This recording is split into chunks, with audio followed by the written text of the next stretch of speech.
it's gonna be one swinging, interesting episode. Take me far away, I think I've had enough. I can't do no more, I'm finally breaking. You lost all my trust, I'm walking out the door. I'm tired, you keep taking me away. Mic check, 1, 2, 3, 4. Let's fucking go. What's going on, everyone? Welcome to another episode of the WOLVPVCK podcast, where we talk about the good, the bad, and the ugly topics that happen on a weekly basis in the entertainment industry. I'm your host, Wolfson, and without further ado, let's get down with the shiznit. So, you guys are probably wondering, why am I releasing this on a Monday? I was expecting you on a Friday. What's with the consistency, Wilson, huh? What's with the consistency? Hold your horses, guys. Hold on. Unlike some of you, or probably a lot of you guys, I have a 9-to-5 job. That's not literally my job; it's my career job, and it was kind of busy last week, so I couldn't make an episode. But it was a good thing I hold it up because I have an amazing review for Super Mario Brothers and what I think about it. And then also I got some other topics I want to cover. But before we get to that, let's just get down and let's talk about one aspect that I want to focus on today's episode. And it's basically networking. Yes, this has brought on to my attention as I was scrolling the Twitter hemisphere, where most of the time, I think that's where I get all the major topics for my podcast, just scrolling down on Twitter and just seeing all these interesting takes. And I like to take out of it and then talk about it as a topic and poke some holes or push bats or get some fresh perspectives out of it because, you know, it's valuable stuff. So today we're going to talk about a little bit about networking, how networking is the key, is literally the key to open your doors for success. There could be other doors. Sure, you can go to the back door or you can climb up from the window. Sure. But networking is the one essential thing that it's a guarantee that it's 100% works. That 100% works on getting and achieving all the stuff that you want in your life. Without networking, I don't think you can do half of the stuff that you're capable of, you know? I mean, that's exactly how I managed to get to play in freaking events on clubs and festivals and network my fuck out to other artists who I can actually, you know, bring in over to the Lone Wolf podcast for interviews, you know? It's all down on basis of networking because I just go around and talk to people and people know people that know people that know people. And then before you know it, it's a whole spider thread. I highly recommend people to network, go outside. I get it that sometimes you may be a little bit antisocial. I'm antisocial. People don't realize that, but I really am. I'm only there to network and that's it. But sometimes you do have to come out of the turtle shell and be yourself and just go out there and talk to people because that's how you potentially get great things in life. You know, some of my greatest accomplishments was because I was able to network. Like, who would have thought I was able to, you know, interview some of the greatest interviewers in my podcast channel if I have a network? It happens.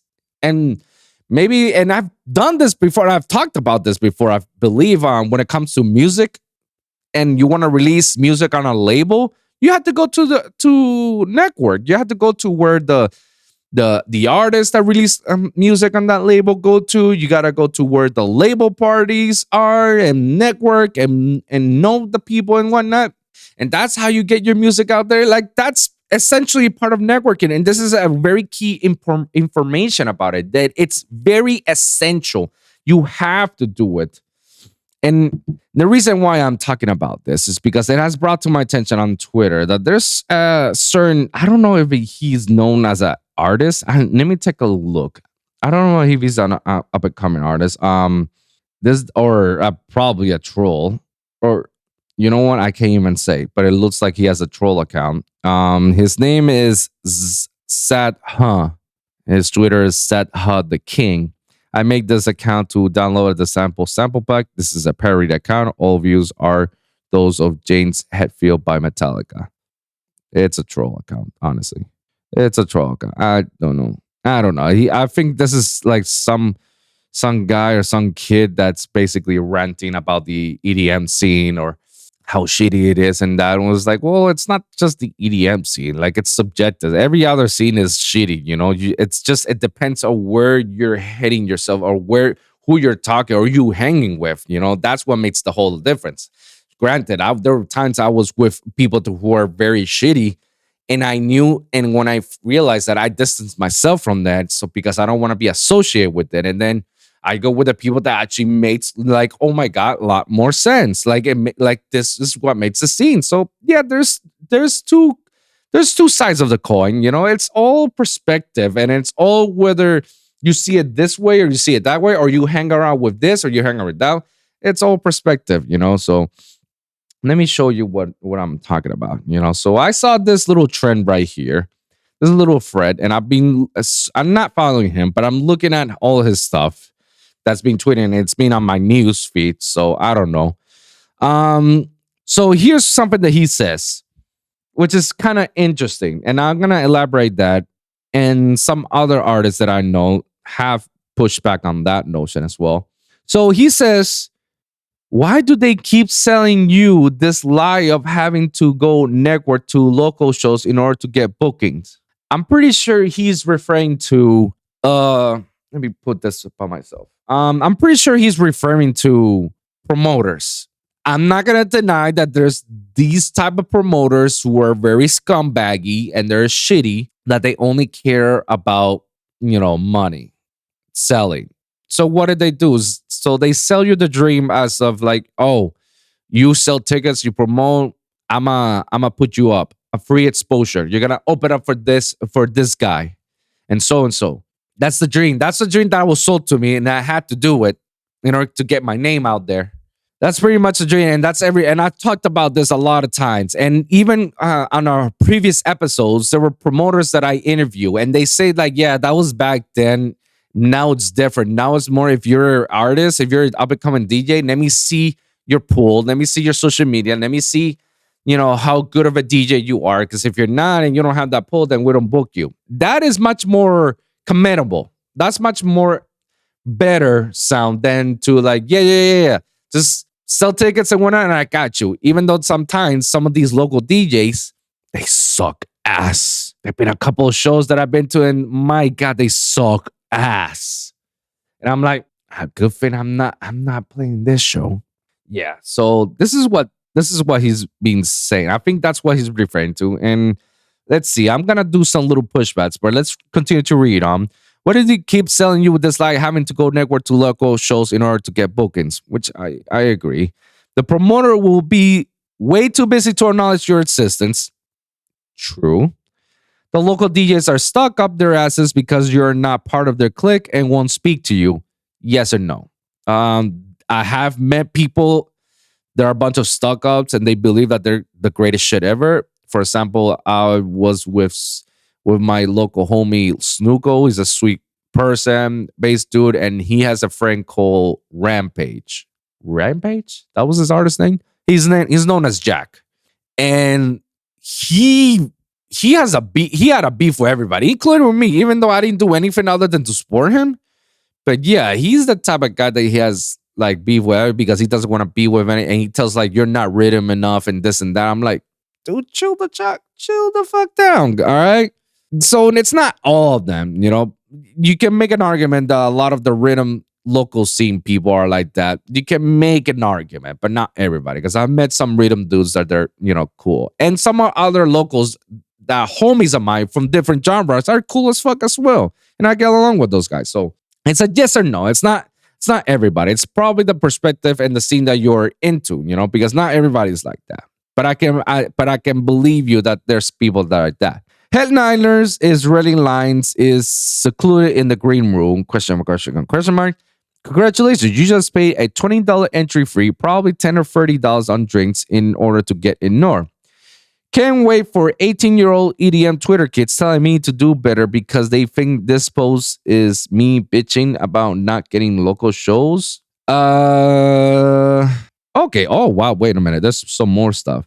Let's see. This comment says, I agree on this take. Putting out good music consistently will help you build a bigger foundation in the long run. However, it is important to attempt some here and there, and if able to introduce yourself, that give them a face to your name, and ask how you can send in your EPK for future shows. I agree. This is actually not a bad intake. I'm pretty sure. And this guy, SadHu, says, them looking for their email inbox to see if your EPK really came through. Okay, I get the joke.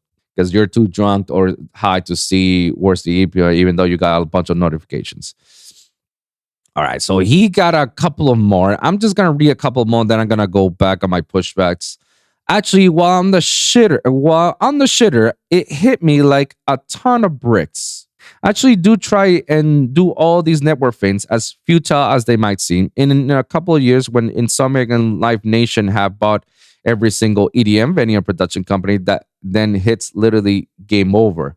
Yeah, okay. I mean, yeah, there's always going to be a few up-and-coming promoters and production companies, but when Insomniac is hosting a 3-day parking lot rave with 16 stages and every dusted DJ known to man, then the 12 people showing up to the local radar night won't be able to sustain it for long. I went through being a local, working myself up, headlining free USA and one Australian and multiple EU tours falling off. I was around that. I like that. So pipeline. All right, ready? So please don't come in here telling me the only reason I say shit like this is because I don't get booked. I don't want to. I see many up and coming producers on the feed being frustrated with where this genre is going, and it pains me to see some promoters who are guilty of every single point I make keep continue feeding these young producers lies. All right. So I'm gonna do some little pushback. And here's the thing. There's definitely some truth what he's saying, and it's a problem that we've been facing constantly in the EDM scene. You know, there is some truth in it. However, there's some pushbacks I want to get into, but it's because he's probably taking out of his frustration. This is his experience, and as much as I appreciate his experience, I can definitely relate some of the stuff that he's saying. There's some perspectives that you could have come better and could be a little bit more positive. While again, two things can be true. There's still the notion that without one thing, you still can't do the other thing. Like if you actually do run the aspects of doing the foundation, as one commenter says, of just making music, just keep doing music, and that's it. And hopefully somebody will discover you. You're going on a fool's errand at that point. It's a fool's goal for sure. Or better yet, finding a needle in the biggest haystack. It's like that. If you're gonna rely on just your music and let the music speak for itself, and not doing anything about it, not going out to shows and meet people and meet locals or meet the headliners or meet some of the people, I'm sorry, buddy, but yeah, you're not gonna get that far off either. Just waiting for somebody to discover and just send demos to labels without having that big of a following. Congratulations, you played yourself. Sorry, they're not gonna notice you and they're not gonna take part of you. Even you could be, and I'm pretty sure I've talked about this before. You could be literally a great producer, but if there's no back end, if there's not something that you negotiate with that you can leverage in, who wants to take you in? Like, who cares about you?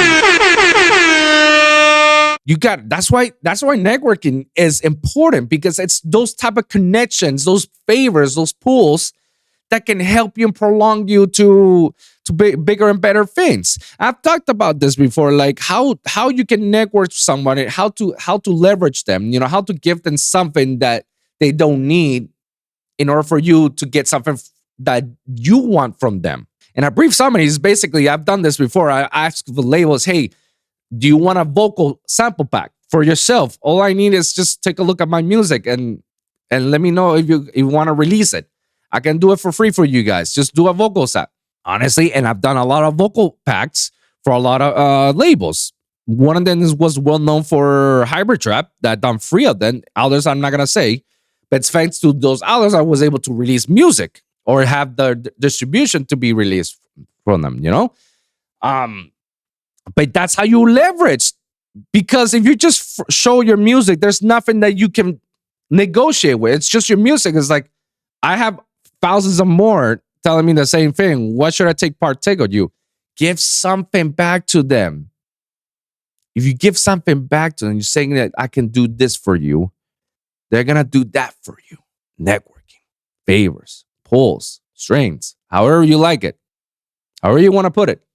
That's how it works. You negotiate. Something that I always say, and I talked about this with my cousin yesterday when we were watching Super Mario's. You don't get what you deserve. You negotiate. Like you don't get what your true value is. You negotiate what you deserve.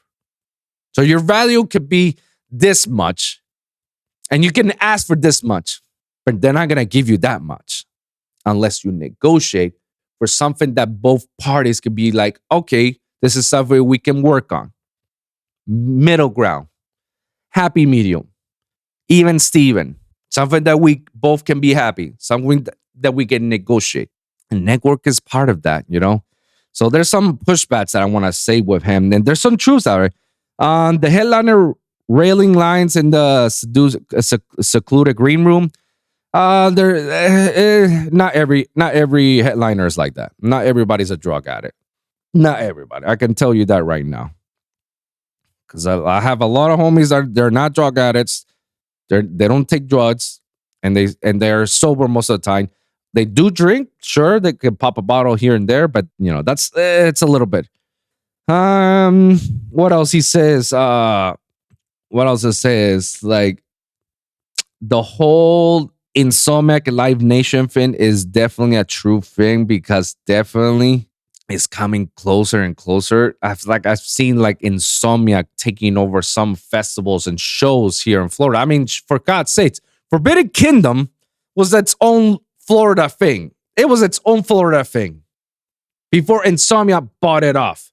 So because I know the founders of Forbidden Kingdom, and they sold their rights to Insomniac so they could continue having that. And I've talked about this with other artists about it. I feel like they should have not sold it to Insomniac. They should have kept it. But I'm pretty sure in the monopoly world, Insomniac would have taken over some way or somehow for less. So I'm pretty sure maybe that's what happened, but I don't know. I know that was not a good deal, but that's a topic for another day.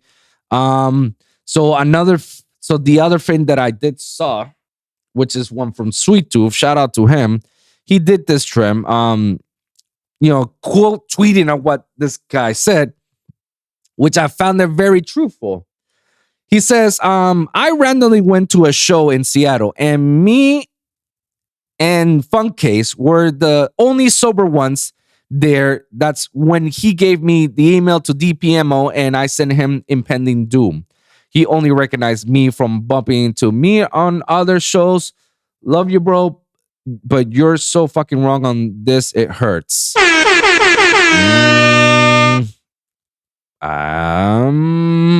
I didn't say it. He said it. For those of you who believed that I'm talking out of my ass and that I don't know what I'm talking about, look what Sweet Tooth said. Congratulations, you played yourself. I had to keep pushback on certain things from this guy, but Sweet Tooth hit the nail on the coffin. He met up with Funkcase on a show that he was headlining, and they talk and they exchange emails. Guess what, guys? I met Funkcase as well, and Zomboy, and Borgor, and Marshmallow, and Nightmare. And I got all of their emails in a festival, in Sunset Music Festival, like 2016, I believe. And I was sober as well. I got their emails. I was very cordial. I told them great set and this and that. Love to take a picture. If you don't mind, I'm up and coming producer.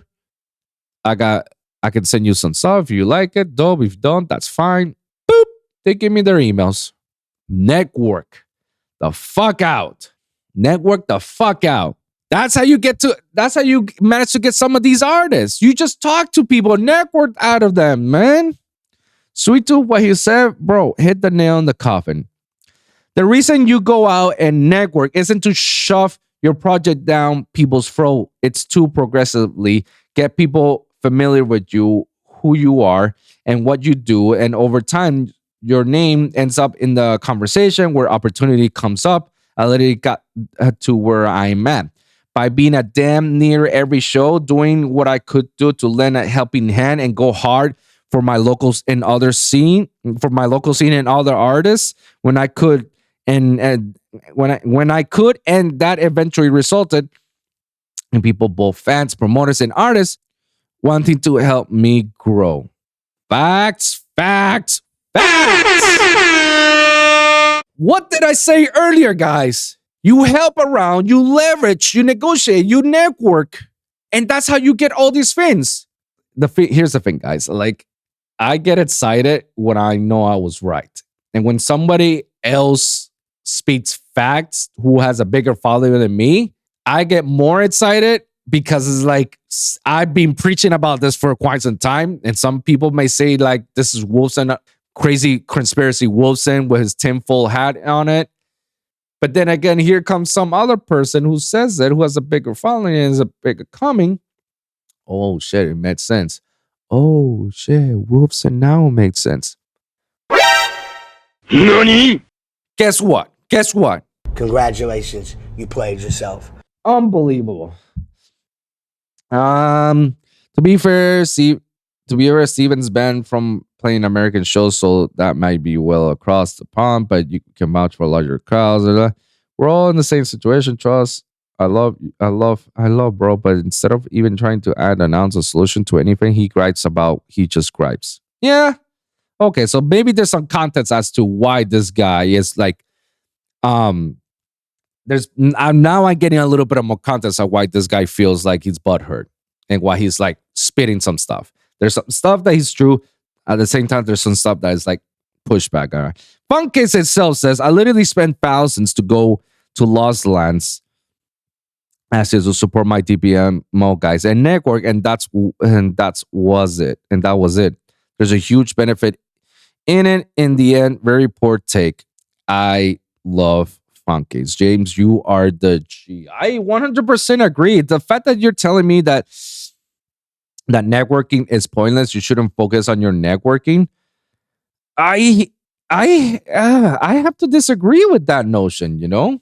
Networking is never pointless. I mean, that's how you that's how you progress in life. Like any OG, any businessman will tell you the same way.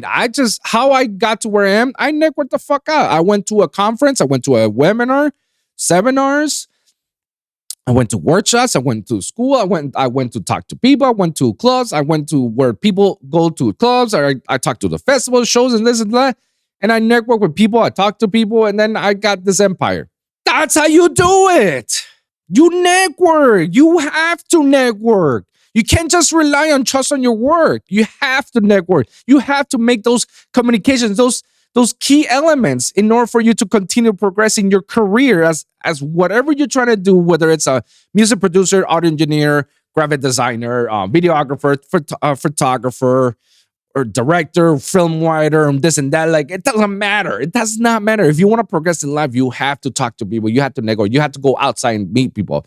Look at Live and Prove. Sweet Tooth just said it to yourself. He's been going to shows. Funkcase goes to Lost Lands. Even sometimes he doesn't play in Lost Lands. He still goes and networks with people and get more business out of it. Even the bigger guys like Funkcase. Like, come on. I do it all the time as well. I've interviewed other artists, local artists. I've gone to some of the local shows and whatnot. I've talked to people. It's the only way for you to progress and talk. It's the only way to elevate yourself. And people like this guy, SadHu, who apparently his name is Steven, just is basically taking a gripe, as they say, a complete hatred to the EDM scene because probably of his shitty past experience, and that now he's taken out of the world. He's telling the people, well, there's some things that I do agree with him. He's taken it on a different direction. I think he's like part of the problem where he's not being gatekeeping, but at the same time, he's like telling people, don't do that because you're never gonna get that far. And that deviates some people of like, I might want to do that. Oh, this guy had a shitty experience. I don't want to feel like that. All right, I'll do something else. It's not gatekeeping, but it's like it's derailing others Maybe singling out the people that can take it and not take it, but the direction that he's going through is not the right direction. I see a lot more of his tweets. Let's take a look at this one. Ayo, let's check out this new Subsidia compilation, the label that's known for its diversity. Let's go. I pulled the sword from the stone, said,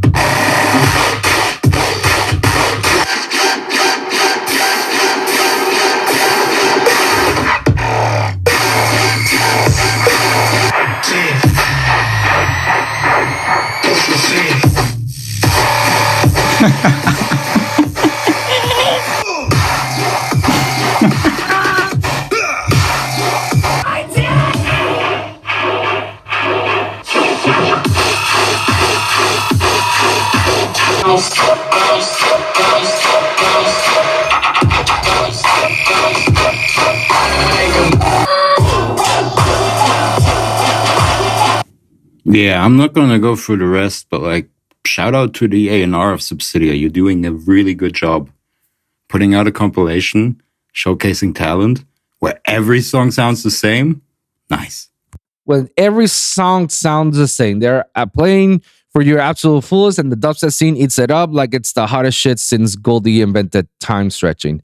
Here's the thing. When it comes to dubstep overall, this has been a well-known thing, even from dubstep. Like everything started to sound the same. It's getting saturated. That's why new genres are invented. That's why future bass actually, future bass came from melodic dubstep was invented. Hybrid track, the actual genre, came from dubstep for being oversaturated. Rhythm, which is now trends according to people. I still call it rhythm. Fuck that. Bro step, tear out as well. Tear out it's a new genre. Everybody's doing it now. There's gonna be a new wave. I guess the space lace wave, which is like dub techno or something like that.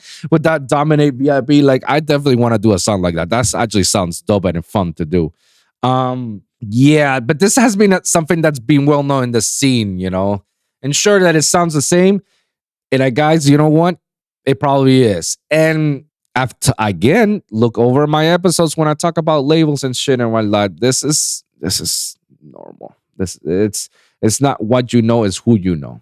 That's how you get your releases. Other things that says here from this guy, dubstep producers, when they realize that Subsidia release is not a fast lane into a lost land booking, and they are like the equivalent of a hen sitting surrounded by 3 million others hens waiting here to turn to KFC, Spotify, radios. I mean, anybody who believes that just by getting yourself to Subsidia, release a song of Subsidia, that's how you get to lost lands, it's a fool. That's a fool's errand, you know?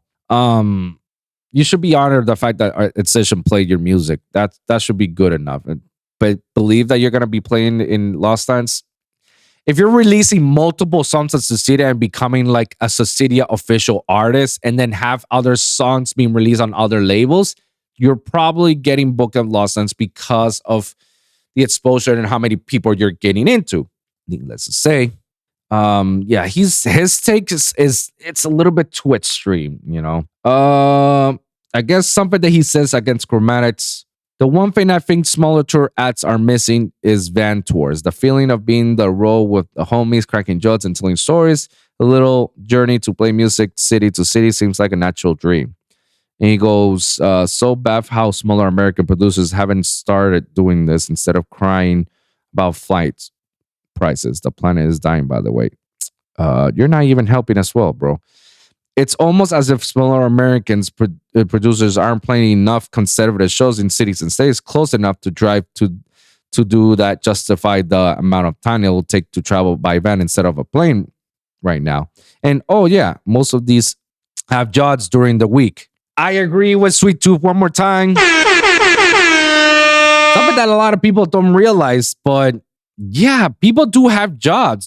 People have 9-to-5 jobs. Like we can't just like rely. We can't just like literally rely. Just touring or trying to tour because sometimes the revenues. I already made a breakdown about this, about how much people earn on potential tours and how much they had to spend and how much they have to give away their representatives. So I'm not surprised if other people get other jobs while they're doing that. And yes, unless you're like a Tiesto level or a Hardwell or Martin Garrix's level that you can actually tour around the country every day and play on shows through the bus, then yeah. And Sweet Tooth has a great point on that perspective. The fact that there's not a consistency in which I get to play on this show and then the next day on this show within the same state. It's almost impossible to do that. You have to be bigger acts to get that secure booking because it's the only easiest way. Other than that, you just travel from state to state. It's the only way to do it. There isn't a consistency out of that. So, I mean, this guy, SadHu, or Steven, whatever his name is, his states are very interesting, in which I do agree on some of them, but I have to disagree on a lot of things. I have to give a lot of pushback. Network, at the end of the day, the moral of this topic is networking is key. It's the best way for you to get to success. It's the best way for you to get to other things. It's the only way, guys. It's for you to achieve bigger and bigger and better things. You have to network. You have to meet up with people. Nobody does anything by themselves. It's almost impossible to do it by themselves. Even myself, it's impossible for me to make this podcast bigger and better if I don't go out there and talk to other people to get the viewership or the listening. I have to. It's a must have. Anyways, if you guys got any questions or you got any concerns about any in particular where it comes to networking, please let me know in the comments down below, okay, guys? And I'll be happy to respond to you guys. Let's move on to the next topic. This is something that I definitely want to talk about. It involves with Twitch once more. On Twitch, one of their biggest streamers from Twitch, I believe his name is K Senate. Let's take a look right here. K Senate has been banned on Twitch, and he was the most subscribed Twitch streamer of all time. I remember him that he reached like a world record to broke like a bunch of streams in one single stream. Like it's a ridiculous amount. He's like the biggest one so far. Well, he's been banned for something that shouldn't be banned, or it should be like a slap at the wrist. Like his like. So let's take a look at Game Rant. Here's the apparent reason for K Senate's most recent Twitch ban. Although K Senate hasn't shared why he was recently banned for Twitch for the 5th time. Oh wow, 5 times the charm. What? Oh, I didn't know about that. Okay. Sources provide some insight of the reason. Insiders have shared why Twitch banned on the April 18, and it's an understandable reason if true. K Center recently won Streamer of the Year at the Streamer Awards. After the 21-year-old experienced incredible growth on Twitch in the past year and became one of the most subscribed content creators on the platform, Center even received a pair of Nike shoes from Twitter in honor of his status. Yeah, which is like, it's kind of wild that Twitch is like giving them all this status and props and awards and whatnot, and then yet to ban him. Although the 5th time, that's kind of wild. And I can understand if you're going to ban him for a 5th time. I think that's you get your permanent ban. But I don't know much. Twitch is just a shitty platform that needs to get reviewed for sure. However, the bronze native status has a top earner did not make him immune to the ban hammer, and K Senate found himself unexpectedly and temporarily booted from the platform. All right, so it's temporary. Off the ban, content creators are uncertain to its spell. If they know, they know. They don't, but if they don't always share all the details of the audience. However, the searcher learned that Kai Senate was banned from Twitch for repeated explicit simulated activity in GTA. NANI?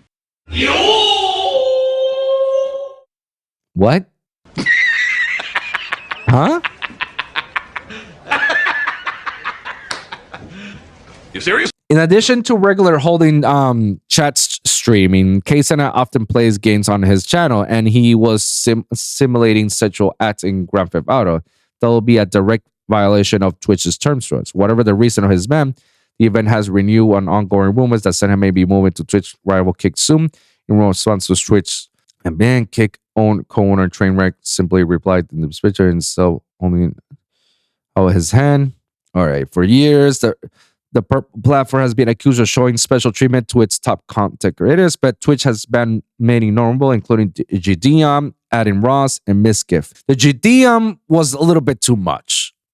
Adam Ross, he deserves to get banned because he's definitely a wild boy. And Misgift because of the sexual allegations that he's been having for the past couple of years, that he's a sexual predator. Allegedly.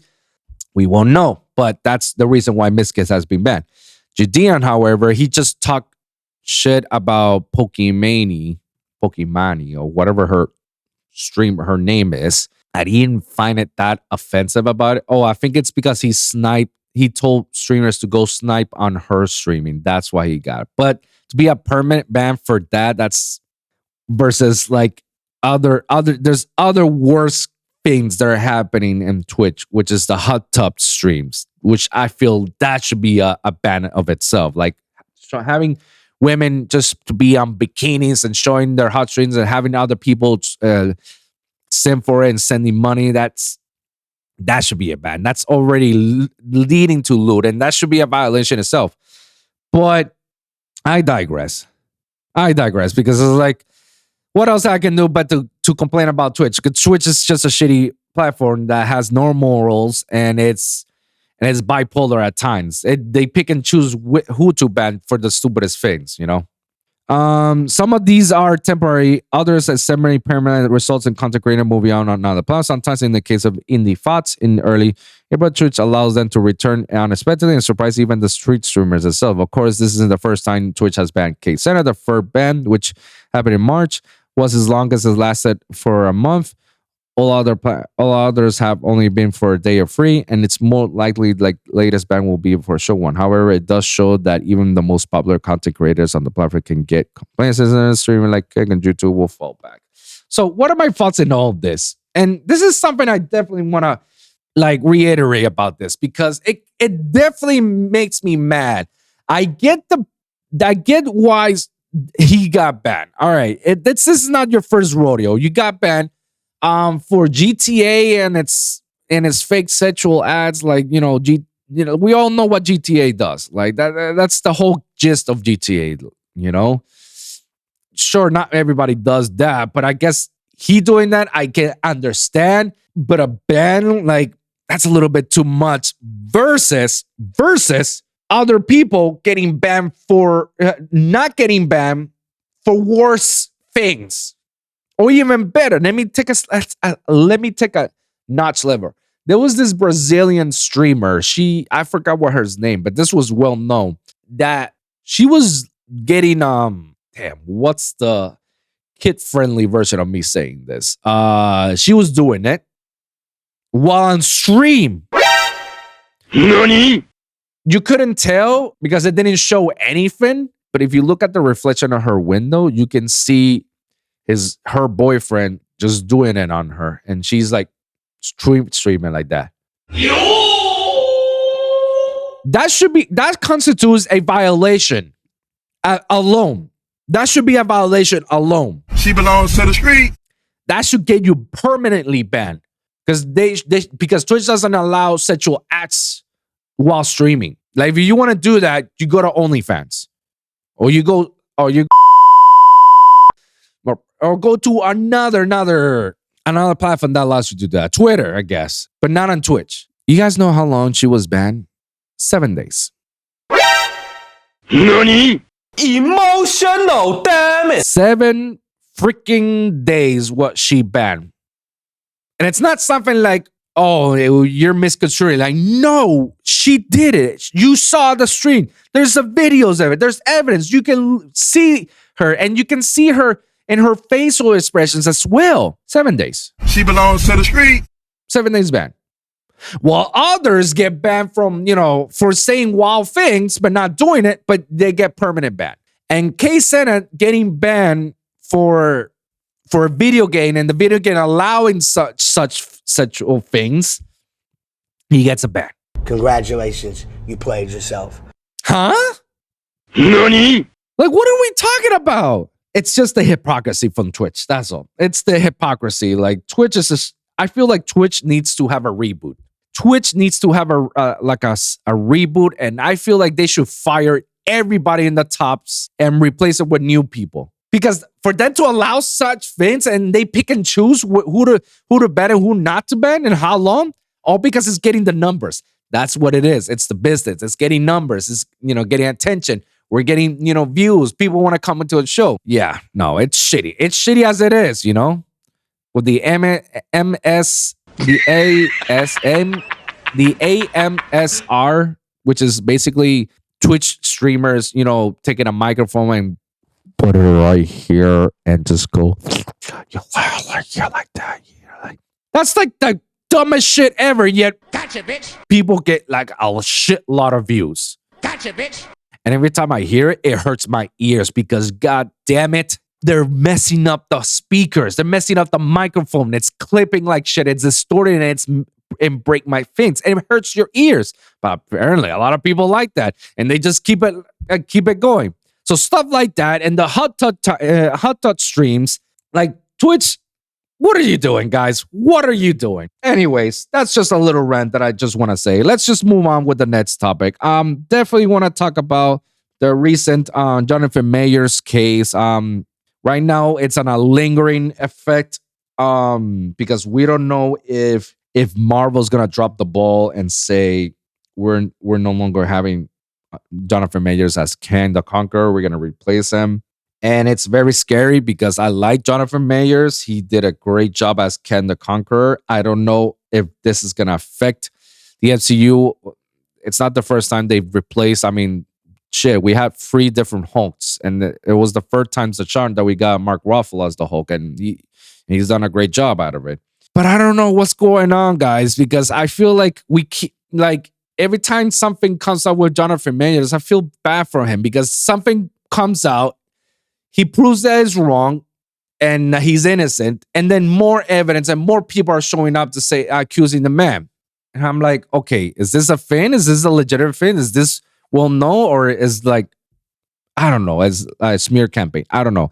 Let's take a look at this report from NBC News. They talking about his status right now. Let's just go right here. And I don't want to get copyrighted again. For Marvel star Jonathan Majors. Majors was arrested last month on domestic violence charges. His attorney saying today that his client is innocent and will be exonerated. NBC News correspondent Nyala Charles joins us now with the latest developments in this. Hey, Nyala. Hey, Savannah. Since Major was charged in March, his attorney has said he's innocent. But now new court documents filed by his defense aim to put the accuser's credibility into question, saying this is an attempt to destroy his reputation, all because he broke up with her.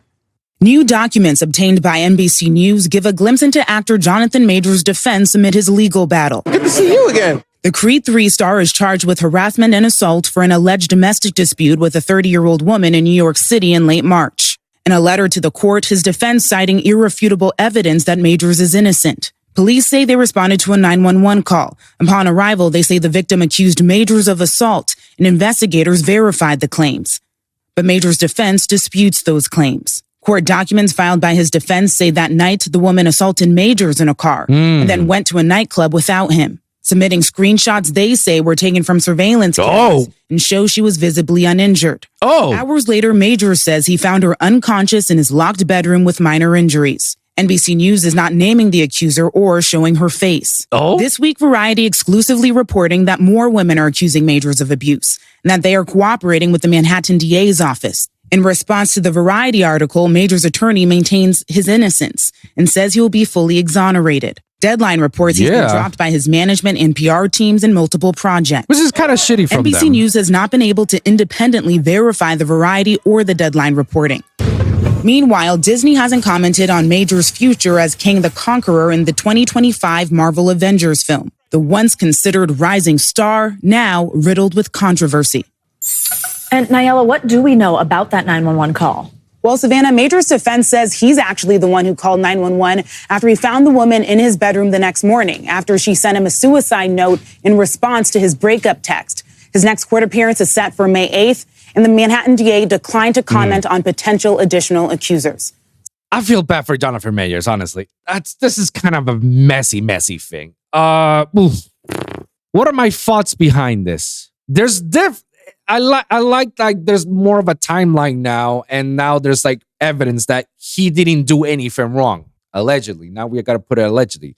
but I still feel like he didn't do anything. And apparently, based on what we're seeing right now, like there's definitely definitive evidence that he didn't do anything. That he's the one who made the 911, not the lady that was accused by him. No, it was 911. And now it kind of all makes sense now as I look into it as to why there's like these random texts from the lady saying, I'm sorry, baby, this and that. I shouldn't have done this. I told them not that I didn't do anything. I don't know why they arrest you. And then all this happening on the videos indicating that after the allegedly, being assaulted, she was in the club hanging and this and that. And she seemed fine. There's no marks or bruises or anything. It was later on that she found out unconscious and it was just, yeah, I feel like this lady is crazy. Unless the media is actually portraying her as this crazy lady. She belongs to the street. Yeah, like this is actually like enough evidence to say like he didn't do anything wrong. And it's shitty from the management company to drop them with not hearing all his issues, like not hearing the full facts, But I will say this. We've seen this before. Unless you're innocent, unless you know something, it's the only way that they'll drop you. Unless you know something. Because remember all the Dasik situation, like Dasik was dropped by his own label that he created, by his management agency, and you name it. He was dropped by all of them when all these allegations came out. And I feel like it's because they knew something. Take it with a grain of salt. I'm not saying that he is something or he did all this, friends. I'm not saying all that. Take it with a grain of salt as to the reasons why. Maybe the management were scared because it's like, fuck, we're representing somebody that might be abuser. This is not how the company feels. We need to drop him off so that way we keep our hands dirty, clean. And if later finds out that he's not, you know how many talent buyer managers are gonna look for him. He's like, don't worry, I'll treat you right. He's gonna go ahead and sue everybody who's been dropping him and say like, how dare you, because you didn't hear my facts. Well, now I'm gonna fuck you over. And I think I would have believed it by now if Disney would have dropped them by now, because Disney is the type of company that will drop anybody at any given time with no reason. If you do something shady or you've done something, something beyond reasonable doubt, they'll drop you out. Like they dropped Gina Carano, all because of the tweet that she posted. And that got her fired from Disney. Just saying, Disney is capable of, so you can say that you can replace Jonathan Majors. You can say that they're just gonna drop. But if they haven't dropped them yet, that means they know something as well. And they know that he's gonna maintain his innocence and they don't want a backlash like they have with the Johnny Depp situation.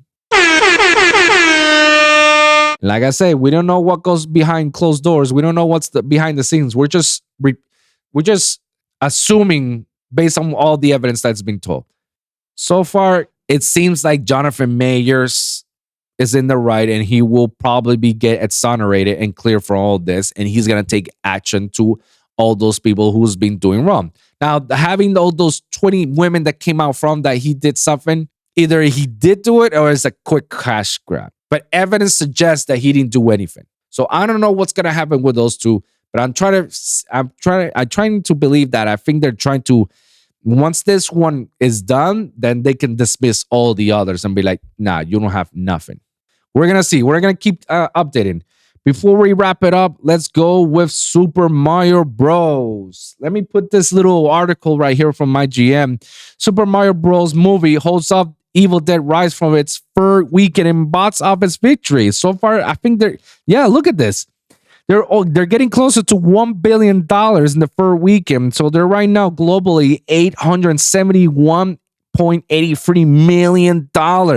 It surpassed Sonic the Hedgehog by a landslide for sure. So it's another good video game movie. Sitting at 434 million in North America, and only a minor drop, 37% from last week's 87. Still, like the fact that you're getting closer as it stands is now placed just ahead of Spider-Man No Way Home. Wow, that's crazy. Evil Dead Rise had a respectable opening despite losing to Super Mario Bros. With domestic debut at 23. It's fifth entry of the Evil Dead film franchise, and it tells the twisted tale of two estranged sisters played by whose reunion is cut short by the rise of the flesh of the Frosty into the primal battle. It's just is both familiar with a refreshing Evil Dead sequel that delivers the core that you expect, and which is good. Guy Ritchie's The Covenant opened up for place, finishing, which is actually pretty dope. Guy Ritchie's stuff is good, so it's something that you should watch. John Wick took 4th place and 5th weekend theaters by collecting.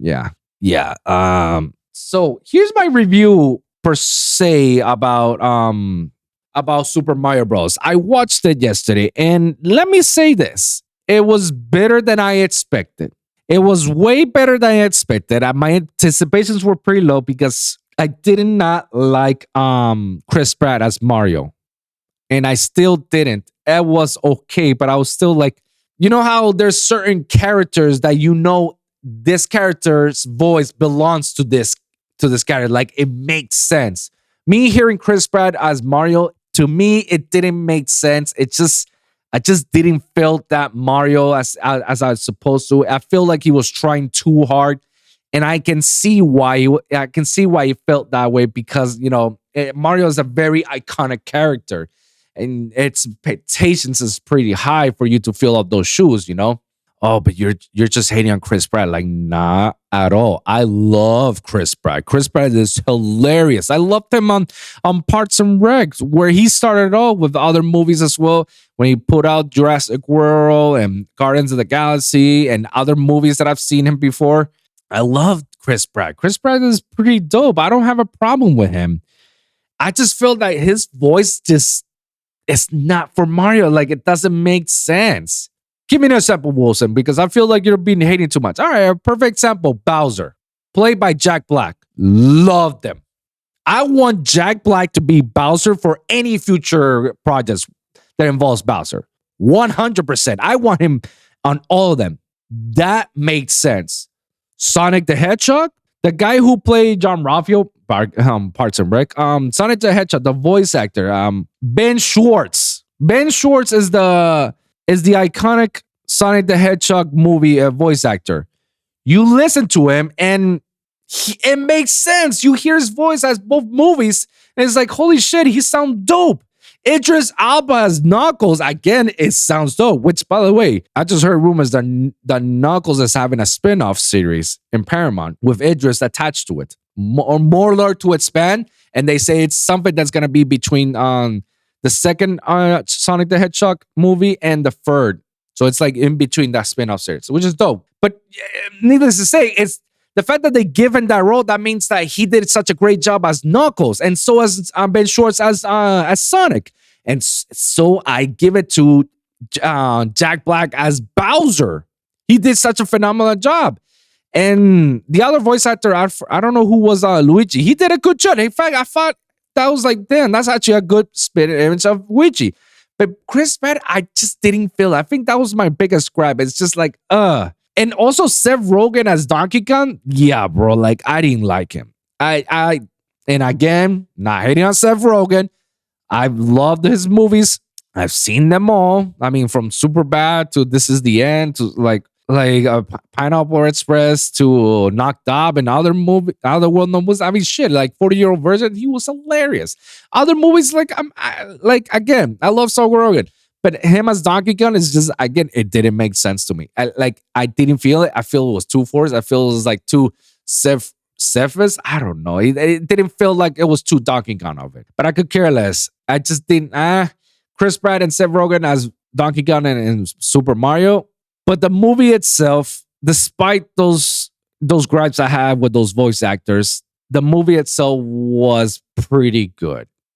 If I had to put it on a scale, 8.5 out of 10. I wouldn't put it a 9 on a 10 because, again, it's a kid's movie. It's not like, holy shit, this is like the greatest movie ever. This is the greatest video game movie ever. No.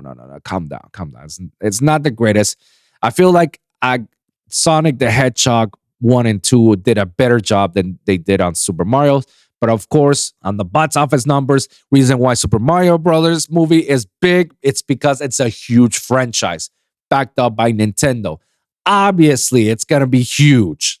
Obviously, it's gonna sell, and kids that never play Mario in their lives, they still are gonna watch it because they know the franchise. They have the toys and and plushies and the shirts and whatnot of Mario. They never played the games, and they still got it. And when they get older, I'm pretty sure they'll play the games. So I can see why it's selling, and it's selling heavily. I can see it why. But as in terms of plots and voice acting, I keep it at low 8 or 8.5 out of 10. It's not a perfect movie. It's not as good as Sonic the Hedgehog 1 and 2. Sonic the Hedgehog 1 and Sonic the Hedgehog was a good 9. Second sequel was better, and I feel like that deserved a 9.5 or a 10. That was, and I'm not trying to be like biased out of it. I'm trying to look on a perspective as a critical thing, as neutral as I can be. I just know more of the detail stuff. But at the end of the day, I feel like the movie itself was great. I have my gripes with the voice acting, the plot, straight to the point, through and through. The storyline was good. The message behind it was good. It was definitely worth it. They show a lot of Easter eggs for people who've played the OG games and the newer games. They show a lot of it. It was like, I know what this is. I know the songs as well. Everything was on point. It was a lot of nostalgic factors and a fresh perspective. I'm pretty sure when they come a sequel, because for sure they're gonna come up with a sequel, and they left it with a sequel for the end credit scenes. If nobody watched it. We're gonna expect a lot of good things out of it. We're gonna spend the universe a little bit more. Like it cater a little bit of everything, But at the same time, I feel like they throw a lot of things at the same time in a short amount of time. And I feel like that was kind of rushed, and I feel like ooh, you could have saved this for the sequel, But I get it. They're trying to sell something out, and it was good. Even the song, Jack Black's song, Peaches, Peaches, Peaches, it hit Billboard Top 100. The song itself hit Billboard. That's how good the song really is, and it's funny. And it's like, if Jack Black is involved with the song, it's like, bro, you got me. Yep. So overall, my thoughts out of this movie, it was good. It was pretty good. My expectations were pretty low, but it went good. 8 to 8.5 out of 10. I'll give it that. Wouldn't give it a solid 9. I would have given it a solid 9 if the voice actors were a bit better when it comes to Mario and Donkey Kong. So it was pretty good. If you haven't watched it, take advantage of it. Take your kids, take your niece and nephews, or go watch it yourself, or go watch it with your partner or whatnot. You guys are gonna enjoy it. It's definitely a kids show. I wouldn't overhype it as much as people say, and at the same time, I wouldn't put it down as a lot of adults have say it's cheesy. The comedic tones is not that great. It's like, yeah, guys, it's a kids movie. They did it for kids. It's not, sure, they cater to some of us who grew up with Mario, but it's catered for kids. Were you gonna expect some sexual jokes here and there? Like, nah, bro. Like, it's for kids. So I wouldn't put it as many others were saying it as like, I don't know, it was mid, this and that. It's like, no, it was actually pretty good. I enjoy it. I enjoy it pretty much. But guys, let me know your thoughts about this. Like, let me know what you guys think about the Super Mario Brothers. Was I right? Was I wrong? Was I there? Let me know in the comments down below, guys. So we're going to wrap this up. Thank you guys for tuning in. It's been a very long episode, but you know what? It's worth it. Making up from last week and this week as well. I don't know if I can make another one, but we'll see. We'll see how it goes.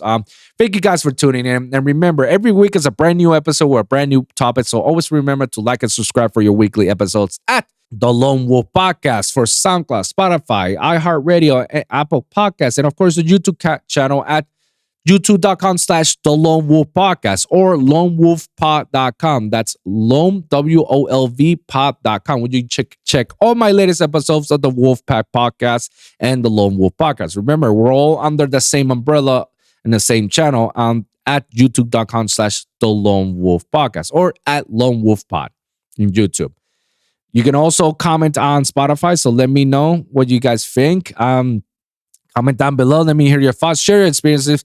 If you guys got a specific topic that you want me to cover or talk about, please let me know in the comments down below. And I'm going to do my best to talk about it on the next episode. So, guys, thank you for tuning in. We'll see you guys in the next one, all right? Peace. I can't do no more. I'm finally breaking. You lost all my trust. I'm walking out of time. Don't let it keep taking me away.